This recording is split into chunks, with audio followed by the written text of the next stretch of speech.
palavra do Senhor. Podem tomar os vossos assentos e vamos abrir as nossas Bíblias.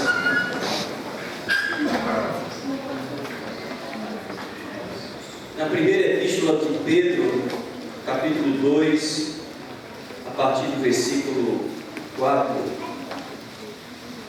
Primeira epístola do apóstolo Pedro, capítulo 2.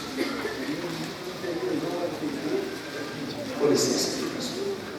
Para o microfone ficar mais à vontade. Obrigado. Capítulo 2, versículo 4. A seguir, enquanto os irmãos encontram esta referência bíblica, eu quero externar minha gratidão a Deus, em primeiro lugar, por mais esta oportunidade de estarmos aqui juntos. Estamos aqui desde a segunda-feira, nos alegrando junto com os irmãos e ouvindo a palavra do Senhor, sendo edificado, crescendo um pouco mais e amadurecendo. Quero agradecer a Deus pela vida do meu pastor Samuel, irmã Sônia, recebam minha gratidão, irmão Jacó, Deus te abençoe, irmã Vânia, todos os obreiros que aqui estão, cada adolescente, cada coordenador, que Deus continue abençoando cada um de vocês. Quantos podem dizer amém? Amém. Então, capítulo 2, versículo 4, assim diz a palavra: E achegando-vos a ele como a pedra viva, rejeitada na verdade pelos homens, mas para com Deus eleita e preciosa.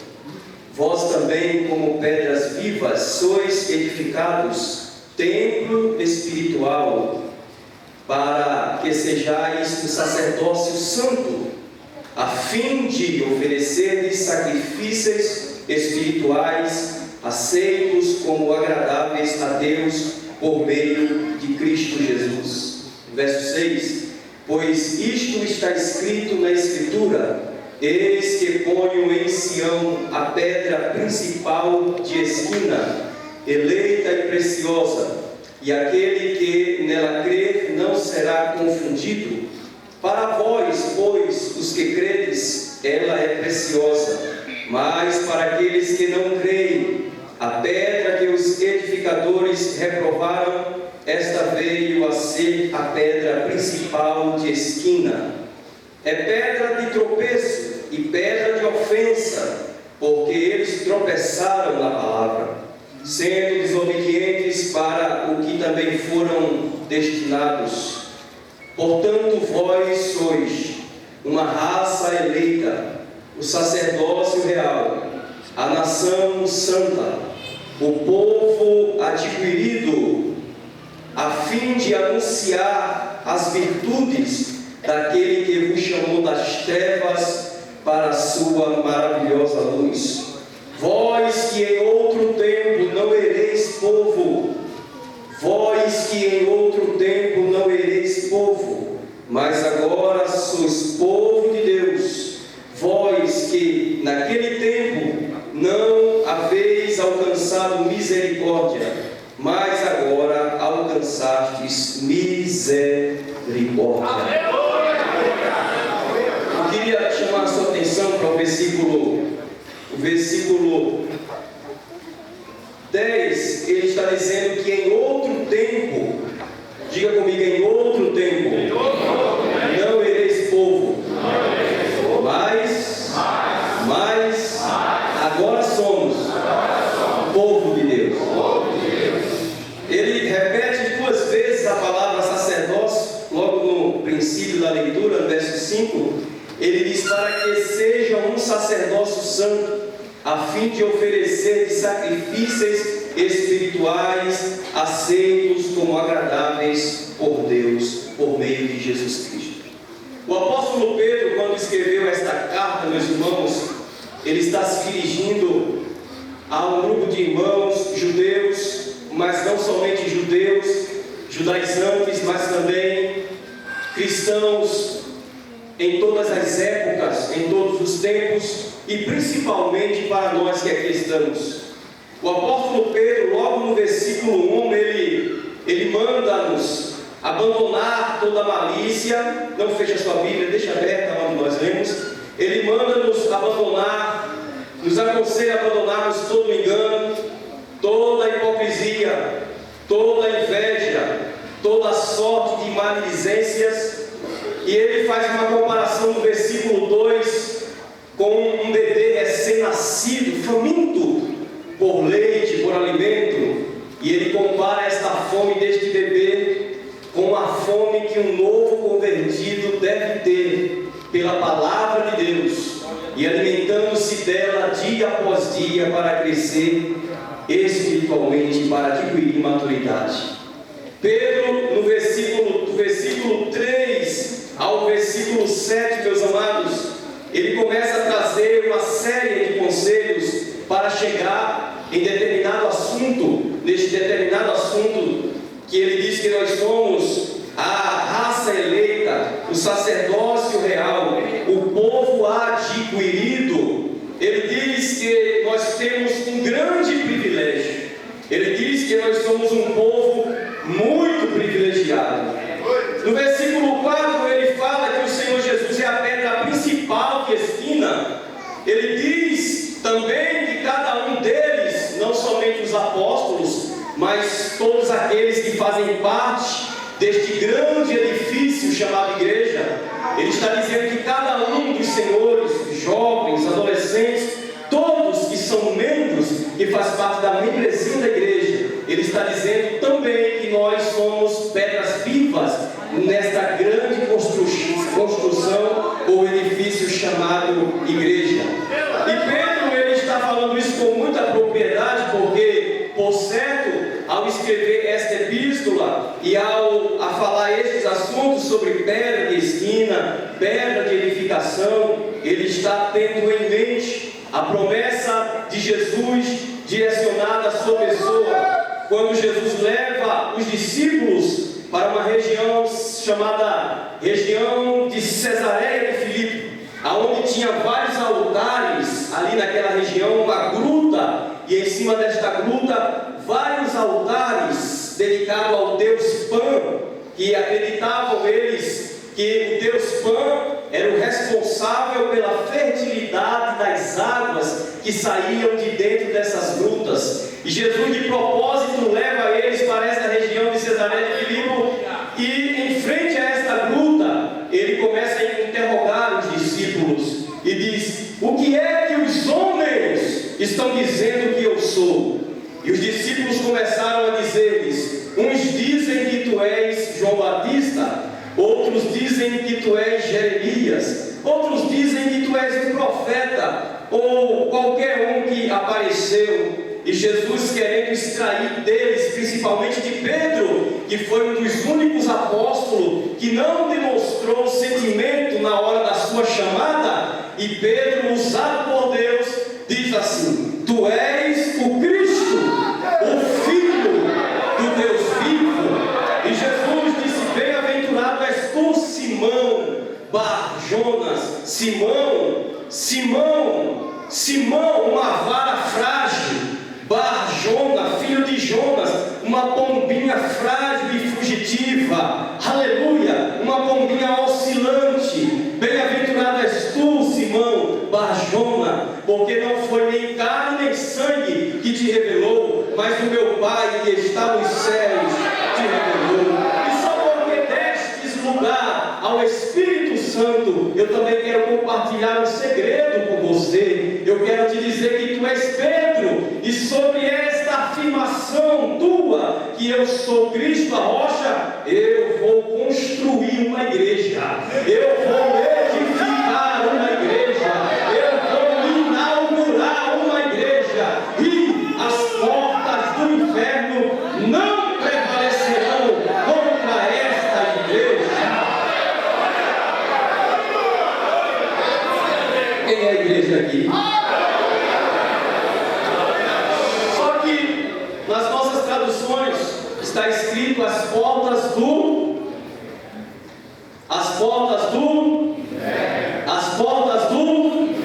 inferno. Só que na realidade foi uma tradução que fugiu um pouco. Essa palavra inferno, o inferno ainda não foi inaugurado. Quem vai inaugurar o inferno é a besta, o falso profeta, o anticristo. Quando Jesus disse as portas do inferno, no original as portas do Hades, diga comigo, Hades. E o que é o Hades? O Hades é uma grande prisão de detenção que prendia bons e prendia maus também, que iam para lá depois da morte. E Jesus, apontando para as grutas de Cesareia, está dizendo: olha, as cadeias da morte, os cadeados do Hades, as prisões do mundo dos mortos, não vai prender a minha igreja, porque eu me manifestei para aniquilar aquele que tem o império da morte, a saber, o diabo. Então, entre a morte e a ressurreição, Jesus foi neste lugar, que lá havia duas reparações, lugar de tormento e seio de Abraão. Os bons que morreram na esperança da ressurreição vindoura estavam no seio de Abraão. Os maus que não creram na pregação de Noé, os maus que rejeitaram os profetas e as escrituras, ficavam do outro lado, num lugar chamado lugar de tormento. Tudo era do Hades, e no meio, entre o seio de Abraão e o lugar de tormento, havia um grande abismo, de onde vocês sabem que Jesus contou na parábola do rico e Lázaro. E Jesus, entre a morte e a ressurreição, ele desceu lá e fez um saque.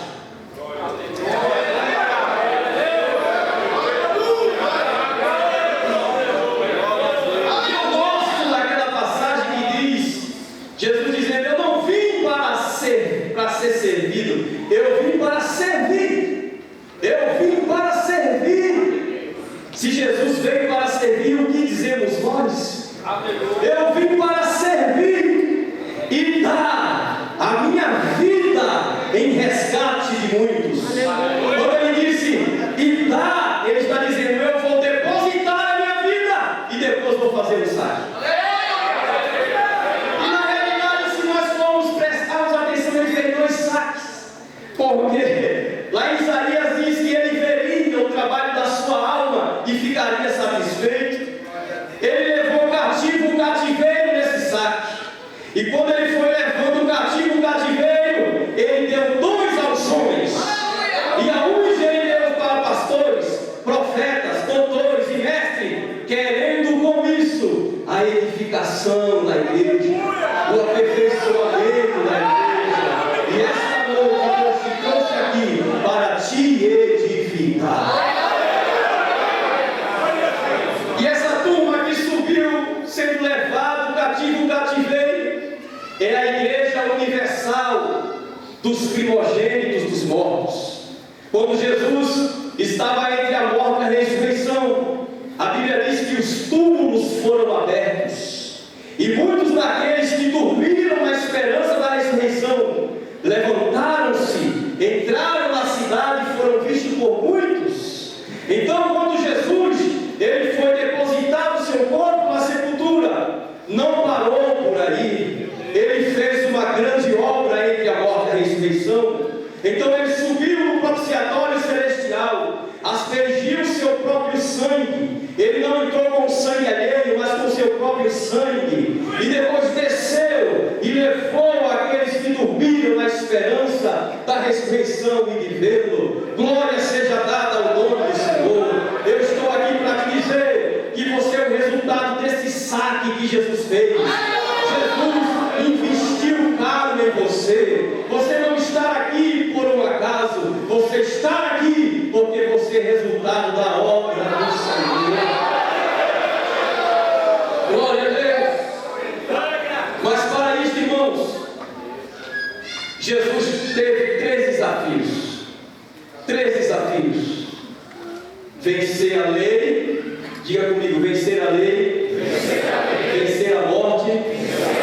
E o pecado. Para ir lá, ele teve que vencer a lei, a morte e o pecado. E se formos observarmos bem, ele matou 3 coelhos com uma cajadada só. Porque se ele vencesse a lei, é porque ele não tinha pecado. E se ele não tinha pecado, a morte não teria domínio sobre ele. E se a morte não teve domínio sobre ele, ele entrou e saiu ileso do Hades.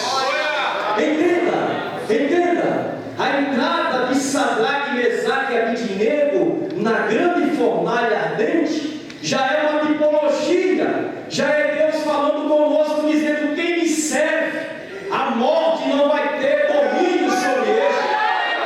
Quem me adora, quem me serve, quem trabalha para mim na edificação da minha igreja, entra na fornalha, eu entro com ele no fogo, e quando eu expiro, nenhum cheiro de fumaça pode se sentir, porque é meu servo.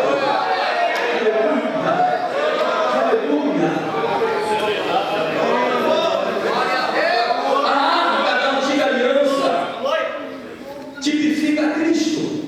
Cristo é a arca.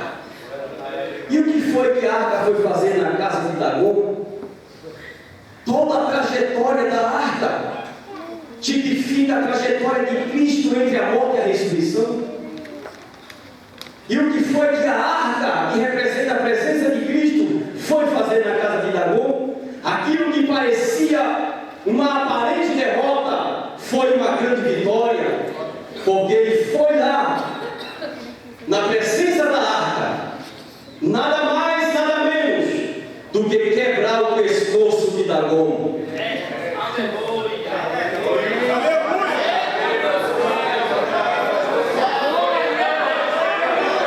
Todas as consequências que sofreram aqueles que lançaram mão da arca, que representa a presença de Cristo, passaram por sérios apuros, mortes, porque toda a trajetória desta arca representa o trabalho de Cristo entre a morte e a ressurreição. Para que a igreja nascesse e fosse edificada, devemos entender o que Jesus fez entre a morte e a ressurreição. Retome a sua atenção somente no versículo 7 do capítulo 2 ao 9, quando Pedro diz: para vós, os que credes nele, é pedra preciosa, mas para aqueles que não creram, a pedra que os edificadores reprovaram, que seria os israelitas, esta veio a ser a pedra principal, angular. No verso 9 ele diz: portanto, vós sois uma geração eleita, diga comigo, geração eleita, sacerdócio real, nação santa, povo adquirido. Esse povo adquirido é um povo comprado, porque foi o resultado do trabalho do nosso mestre, foi o resultado do saque de Jesus, e a morte não teve domínio absolutamente nenhum sobre o nosso Cristo ressurreto. Glória seja dada ao nome do Senhor para todos sempre. Pedro está dizendo também para nós que Israel rejeitou o plano de Deus de ser uma nação santa, de ser um sacerdócio real, um povo adquirido de propriedade peculiar de Deus. Isso está escrito em Deuteronômio 7,6 e em Êxodo 19,6. Israel o rejeitou. E quando foi que Israel rejeitou este plano magnífico? Quando exatamente, amados, Deus falando com Moisés no monte, do capítulo 19 do livro do Êxodo até o capítulo 32, do capítulo 19 ao capítulo 32 do livro do Êxodo, Moisés estava no monte Sinai, e lá em cima ele está recebendo o decálogo, ele está recebendo todas as ordens, os mandamentos, a orientação de Deus. Ele está recebendo do capítulo 19 ao capítulo 32, ele está recebendo o modelo do tabernáculo, ele está recebendo tudo o prontuário das roupas sacerdotais, do Urim, do Tumim, ele está recebendo a orientação de como fazer o peitoral de juízo do sumo sacerdote, ele está recebendo a orientação de construir toda a mobília do tabernáculo de Moisés, o altar do holocausto, o altar do incenso, a pia do bronze, o castiçal, a mesa dos pães da proposição, o altar do incenso e a arca, as roupas sacerdotais, os varais, as cortinas, a cobertura, a cerca do tabernáculo, 40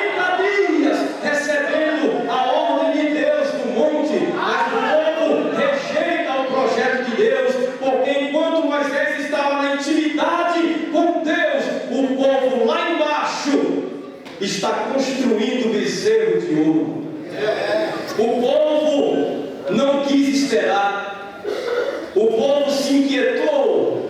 O povo tinha lá um infeliz chamado Coré. Ele disse: vamos levantar um capitão e vamos voltar ao Egito, porque esse Moisés foi morto por uma besta fera. Mas ele estava, irmãos, na fenda da rocha. Ele estava em intimidade com Deus, no lugar santo dos santos.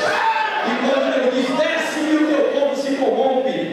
Neste momento, o povo está rejeitando o projeto de Deus, o projeto de ser o que nós somos hoje, uma nação santa, um povo adquirido, um sacerdócio real, uma geração eleita. Glória a Deus. Eu gostaria que você lesse comigo, por gentileza, o capítulo 32 do livro do Êxodo.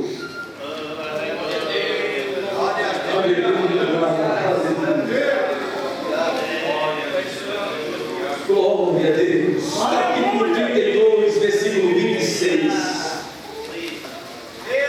32, 26 do Êxodo.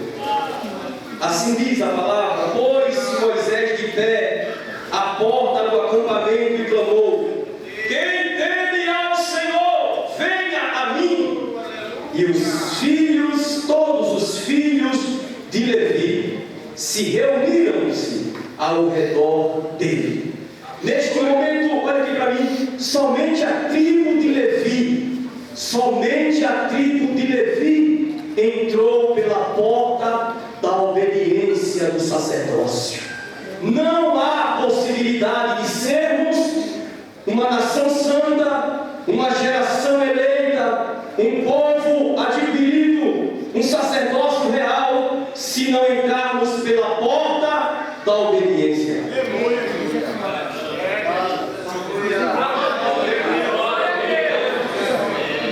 Somente a tribo de Levi ficou do lado de Moisés, mas toda a nação rejeitou esse projeto, e por eles ter ficado ao lado de Moisés, Deus os elegeu para que da tribo de Levi, Arão e seus filhos oficializassem o serviço sacerdotal no tabernáculo de Moisés. Agora veja o que Pedro está nos dizendo: que todo o privilégio que eles tinham, porque a tribo de Levi também se corrompeu posteriormente, todo o privilégio que eles tinham foi transferido para você, para mim e para nós. Agora, do mesmo tamanho que é este grande privilégio que nós temos, também é a nossa responsabilidade diante deste privilégio. E a responsabilidade de sermos uma nação santa, um sacerdócio real, é do mesmo tamanho do privilégio. Sinta o peso da responsabilidade sobre os teus ombros. Pense comigo agora, como era o culto na antiga aliança do tabernáculo de Moisés. Pense nas minúcias de detalhe, no zelo de Deus para com o culto da antiga aliança.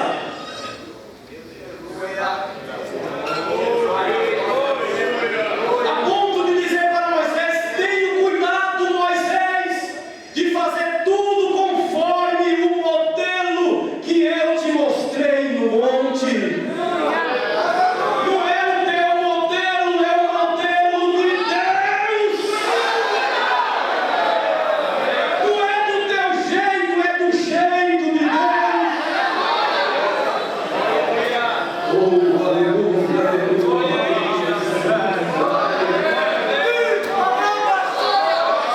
A nossa responsabilidade é muito grande, porque Pedro está dizendo que o propósito principal de sermos e de termos esses privilégios é anunciar as virtudes.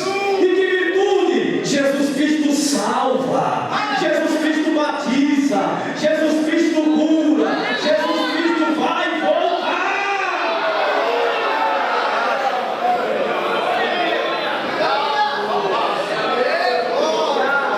Quando Israel rejeita o projeto de Deus, aí entra o decreto de Deus.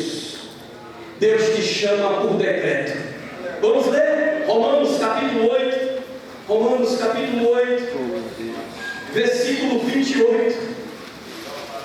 Aleluia, glória a Deus.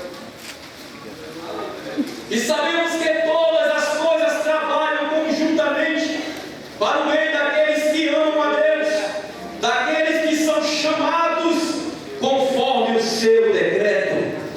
Olha aqui para mim. E o que é ser chamado por decreto, irmãos? Você, vou tentar te dar um exemplo, você se inscreve para fazer um curso ou para prestar um vestibular, mas você apenas se inscreve e por algum motivo você se atrasa, por algum motivo acontece alguns incidentes, acontece alguns percalços no caminho e você perde a oportunidade de alcançar aquela porta de emprego tão sonhada, tão esperada, adolescentes. E outros passam na tua frente porque conseguem chegar, conseguem se inscrever e chegar, mas só que acontece alguma coisa com você e você não consegue chegar lá. E você chora, ora, clama a Deus, mas você se lembra que você tem um parente que é bem próximo do presidente do concurso.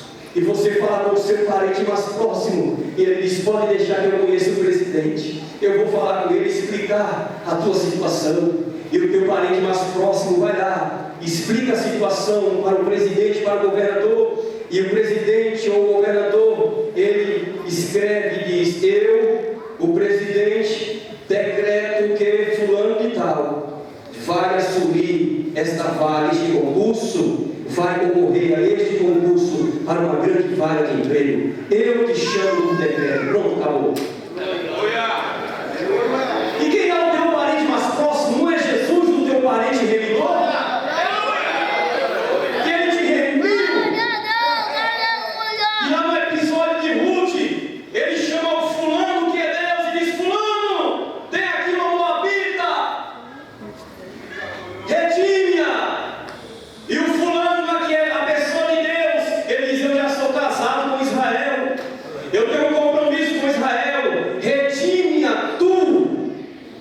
E Boaz tipifica a pessoa de Cristo redimindo a noiva, porque havia um povo na porta de Israel que eles rejeitaram esse projeto de Deus para eles, só que eles se orgulharam tanto por ser eleito e eles nem entraram e nem queriam deixar ninguém entrar. E Deus disse: já que o pessoal da casa não quer entrar, eu vou fazer você entrar por decreto, eu te chamo por decreto, tu és o meu povo.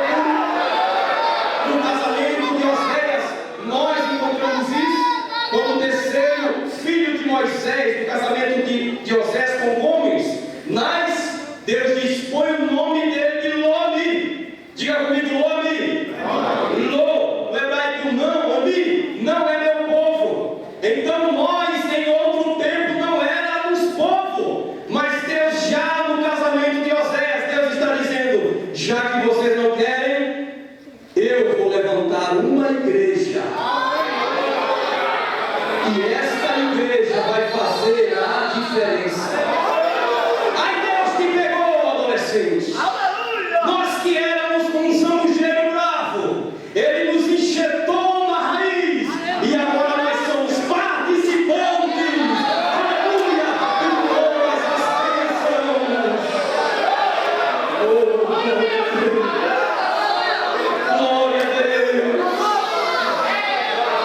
Pode adorar o Senhor, você é povo, você não é um povinho, você é uma nação santa, você é um sacerdócio real, você é a menina dos olhos de Deus. E Deus tem ciúme, Deus tem ciúme de ti, Deus tem cuidado de ti, Deus tem zelo de ti, aleluia, Deus tem cuidado de ti.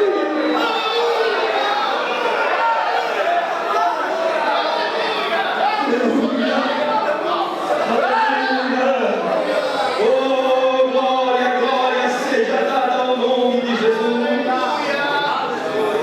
Um grande privilégio, mas uma grande responsabilidade. Nós temos diante de Deus e diante do mundo de anunciar as virtudes do Senhor, de entrar pela porta da obediência. Aleluia! Aleluia! Olha aqui para mim. Nenhum sacerdote, pastor Samuel, nenhum sacerdote, irmãos, da antiga aliança se compadecia pelo povo. Ele oferecia sacrifício por ele, pela família dele e pelo povo. Na antiga aliança, somente o sacerdote via e sentia a glória de Deus e o povo ficava de fora. Eles não sentiam compaixão, mas Jesus veio da ordem de Melquisedeque, porque a tribo de Levi se corrompeu. Aleluia, ele veio da tribo de Judá, ele veio do sacerdote eterno da ordem de Melquisedeque. Ele veio e entrou pela porta da obediência. Quando ele entrou? Ele entrou no jardim do Getsemane, quando ele estava orando ao Pai, e ele disse: Pai, eu não quero beber este cálice, mas para me assentar no teu trono contigo, eu tenho que beber este cálice. Ele foi prensado 3 vezes, como um caroço de azeitona, Getsemane, prensa de azeite, e ele ali está em uma luta, porque a oração é batalha. Ele volta a primeira vez, os discípulos dormindo. Ele acorda os discípulos: orem comigo, vigiem comigo, velem comigo. E ele ora mais intensamente, e diz o evangelista que o seu sangue transformou-se em grandes gotas que escorria até o chão, e ele ora com mais intensidade. O nosso sacerdote que intercede por nós, ele ora e diz: Pai, meu Pai.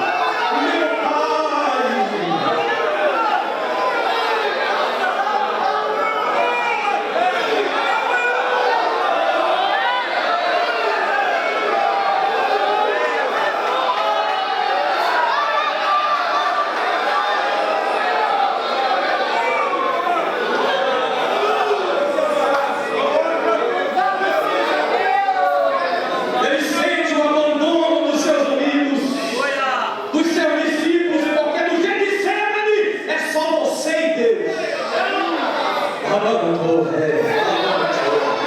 Não tem papai, não tem mamãe, não tem pastor, não tem líder, é só você e Deus no Getsemane da tua vida.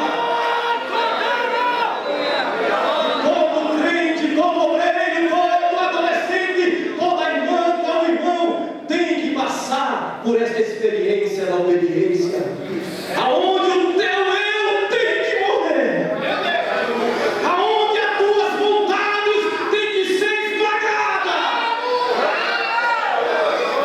Ele diz: meu Pai, passa este cálice de mim. Aleluia. Mas se assim não for, faça a tua vontade. Faça a tua vontade. Porque ele entendia que é melhor obedecer do que sacrificar. Ele entendia que não adiantava nada sacrificar no Calvário se não tivesse obedecido no Getsemane.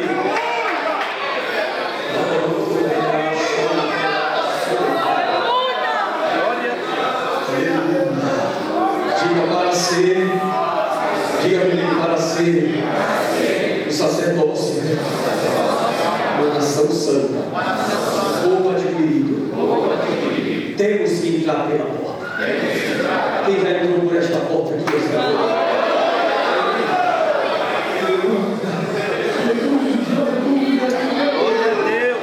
O escritor da carta aos Hebreus, ele diz: portanto, visto que estamos rodeados por uma tão grande nuvem de testemunha, deixemos todo o embaraço e o pecado que tão de perto nos rodeia, e corramos, irmãos. Ele está dizendo que é para correr a carreira que nos está proposta. Olhando para quem? Para Jesus, o autor e consumador da fé, que pelo gozo que estava no contrato, aleluia, havia gozo no contrato que ele tinha feito com o Pai. Ele está dizendo, pelo gozo que havia no contrato, ele suportou a cruz, ele foi até o fim.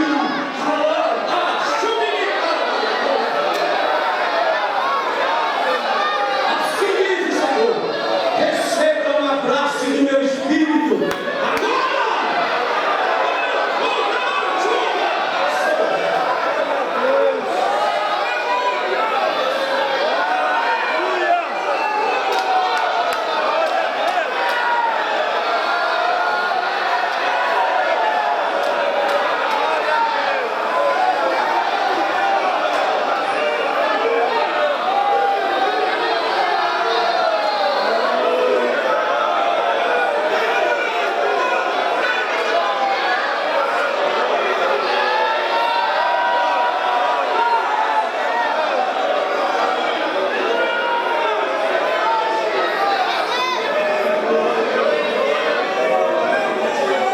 Mas talvez você está aqui esta noite na posição de Josué, o sumo sacerdote.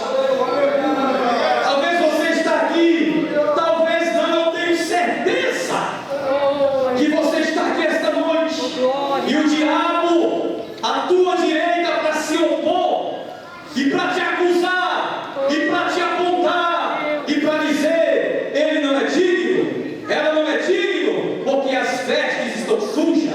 Mas quando ele acusou Josué, filho de Josadaque, não é o Josué substituto de Moisés, é outro Josué, filho de Josadaque, o anjo do Senhor estava lá.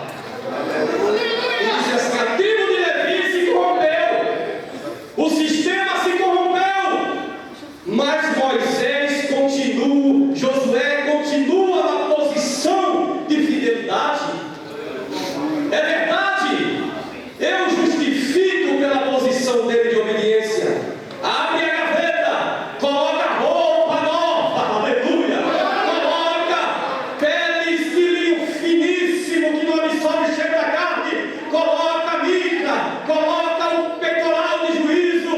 Deus te justifica. Aleluia. E o anjo diz: porventura não é ele um que são tirado do fogo? Glória a Deus. Por isso Paulo diz: se Deus é por nós, quem será contra nós? Quem inventará a falsa acusação? Quem se humilha na presença de Deus chega primeiro do que o diabo. Aleluia. Quem entendeu aí? Quem entendeu? Quem se humilha na presença de Deus chega primeiro do que o diabo lá.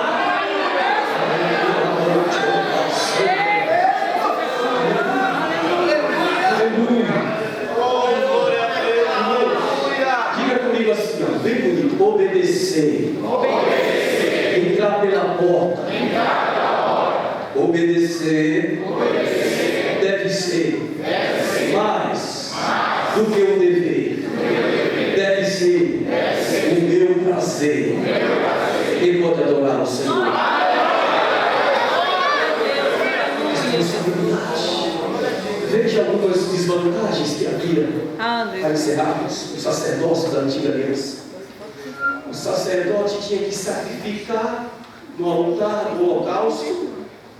Ele tinha que molhar o dedo polegar da mão no sangue, pastor Samuel, do cordeiro, e com esse mesmo polegar ele passava aqui, ó, e depois ele passava aqui, ó, no dedão do pé. Jesus está te dizendo: aonde você passar, a tua marca tem que ficar. Adolescente, Jesus está te dizendo: sangue aqui, no dedo polegar do pé direito, equilíbrio na vida espiritual, equilíbrio na vida sentimental, equilíbrio na vida profissional, equilíbrio na vida ministerial. Sangue aqui, ó, faz assim comigo. sensibilidade para ouvir a voz de Deus, sensibilidade para ouvir a palavra. E ele entrando, chegava na pia do bronze, lavava as mãos. Quem quer entrar hoje? Quem quer entrar hoje? E ele entrando, lavava as mãos, passava pelo primeiro véu que representa a nossa mente, porque o teu corpo hoje é o tabernáculo de Deus. E ele entrava pelo primeiro véu, e desse lado aqui tinha a mesa dos pães da proposição, desse lado aqui esquerdo tinha o castiçal, à frente tinha o altar do incenso, mas tinha o segundo véu que representa o nosso coração, porque não adianta crer com a mente e ter um problema no coração. Silêncio no coração. Aleluia.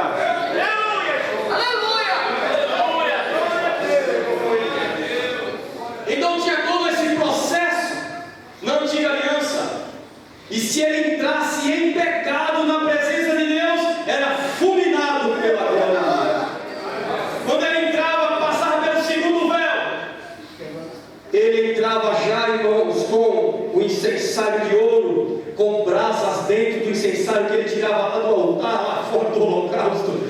Aleluia, ele entrava ali, e ele entrava com 12 pozinhos, composto de 3 especiarias chamadas estoraque, onixa e gálbano. Êxodo capítulo 30, versos 32 ao 34. Disse o Senhor a Moisés: tome especiarias aromáticas, estoraque, onixa e gálbano, e disto farás incenso, um perfume segundo a arte do perfumista. Quem é o perfumista? O Espírito Santo de Deus. Aleluia! E disto farás incenso aromático, uma resina extraída. Então essas 3 especiarias, estoraque, o trituramento de uma plantinha que exalava um aroma gostoso. O onixa, sabe onde é encontrado o onixa para fazer o incenso que representa hoje o teu glória, o teu aleluia, a tua ministranha, a tua adoração? O onixa tinha que ter um mergulhador, pastores, para mergulhar lá no fundo do mar e extrair de um molusco o onixa. O gálbano, também uma plantinha, e ele entrava com esses 2 poros no santíssimo lugar, entrava com sangue, e quando a fumaça do incensário e o cheiro e aquela fumacinha ia subindo já diante da arca, Deus vinha com uma nuvem de glória, de forma que ele nem via mais a arca, porque senão morria. A presença de Deus na nuvem é a misericórdia para que ele não morresse, porque Deus estava ali. Veja a responsabilidade que eles tinham e que nós temos de ser este povo. Fique em pé olhando para mim. Fique em pé olhando para mim.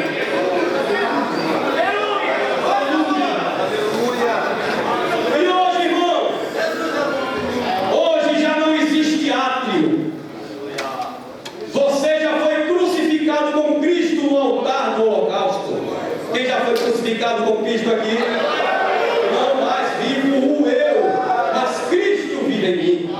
Você já foi batizado e vai ser na pia do bronze do batismo das águas. Você vai participar e já participa da mesa da comunhão do Senhor na ceia. Você já foi batizado e vai ser no castiçal de ouro.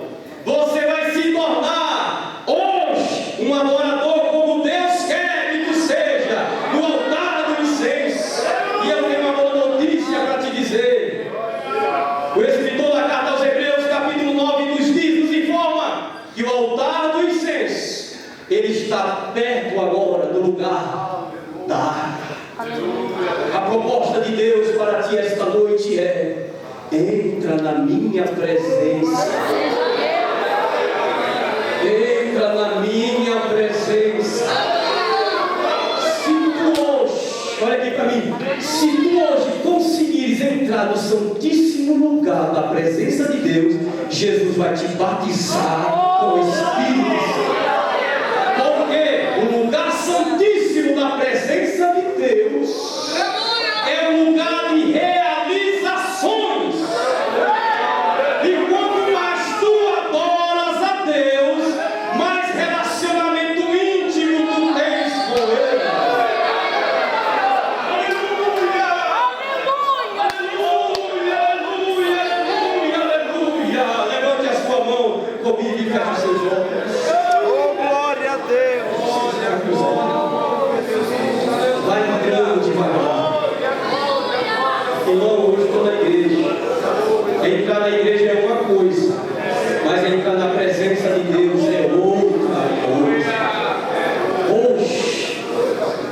Deus fala conosco dizendo: não existe mais fé, o caminho está aberto.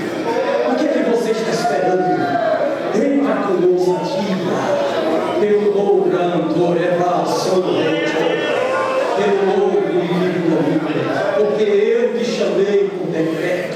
Você está aqui por causa do decreto de Deus. Pastor Samuel, o Senhor está aqui por causa do decreto de Deus. Pastores, vocês estão aqui pelo decreto de Deus. Adolescentes, por causa do decreto de Deus, você está aqui.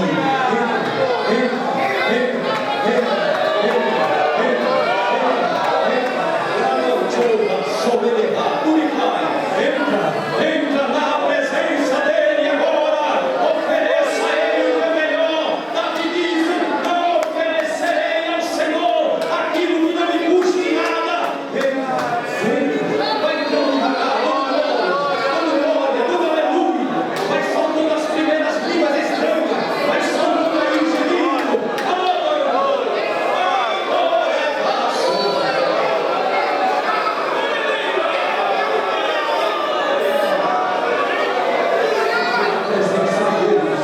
Deus te chamou para fazer a